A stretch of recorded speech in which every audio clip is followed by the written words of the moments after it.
తెరపై మంచి పాపులారిటీ తెచ్చుకున్న షోస్లో ఢీ డాన్స్ షో కూడా ఒకటి.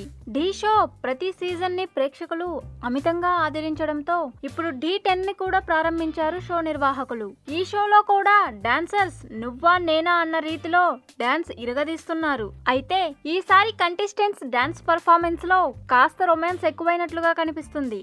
ఇటీవల ఓ ఎపిసోడ్ లో ఒక జోడీ చేసిన డాన్స్ లో శృంగారం శృతి మించింది. సినిమాల్ని మించి ఉన్న వీళ్ళ రొమాన్స్ చూసి జడ్జెస్ తో పాటు యాంకర్స్ కూడా ఆశ్చర్యపోయారు. మునుముందు ఇలాంటివి రిపీట్ అయితే ఇక ఈ షో కూడా విమర్శల పాలు కావాల్సి వస్తుంది. ఇప్పటి వరకు ఈ షోకి ఎలాంటి బ్యాడ్ నేమ్ లేకుండా బుల్లితెర తెలుగు షోస్ లోనే టాప్ షోగా కొనసాగుతుంది. కాబట్టి అలాంటివి మళ్ళీ రిపీట్ కాకుండా షో నిర్వాహకులు జాగ్రత్త పడితే మంచిది.